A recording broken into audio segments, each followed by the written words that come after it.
This video will show you how to add functionality and some cool features to your WordPress website by way of adding what's called plugins.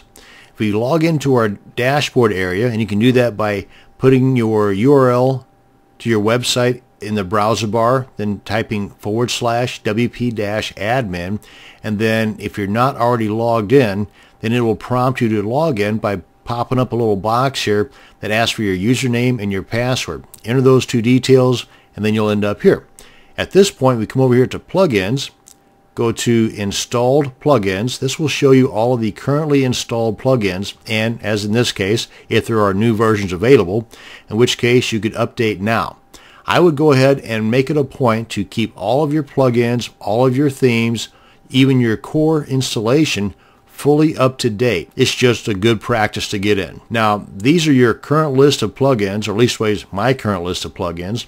If you wanted to activate these plugins, or if you wanted to edit them, which until you're really familiar with what you're doing with these programs, I would not mess with that.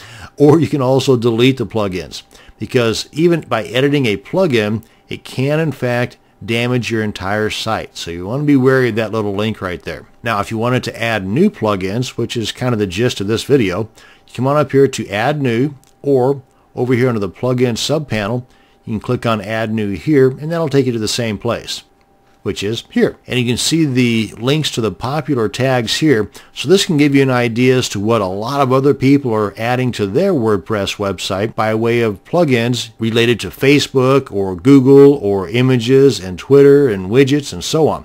Or if you've got something specific in mind, maybe you read an article somewhere about this particular plugin or that particular plugin, you can type it in here, click on search plugins, and it will go to what's called the WordPress.org plugin repository. Now, a little heads up here. Now, there are literally thousands of plugins on the market. Some are better than others. However, there are a few that you would probably want to steer away from.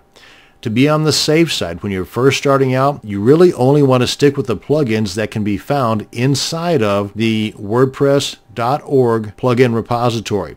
If not, then you want to be a little careful. Now, that being said, there's a lot of premium that being paid for plugins that are fine and dandy that will not be found in the WordPress.org repository, because all of those plugins are free.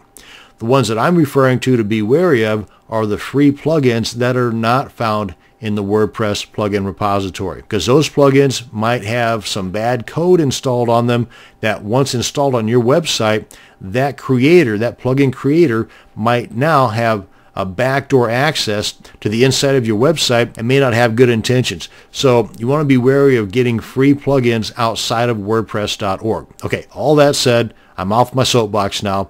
Let's go ahead and check out these options. Upload is where you can upload a plugin zip file that's already been downloaded to your computer. Featured, popular, newest, and favorites. These are all taking you directly to the WordPress.org repository, or plugin directory, as I guess it's also called, but they're doing so from within your website. So you're never leaving the comfort of your website. Let's try featured.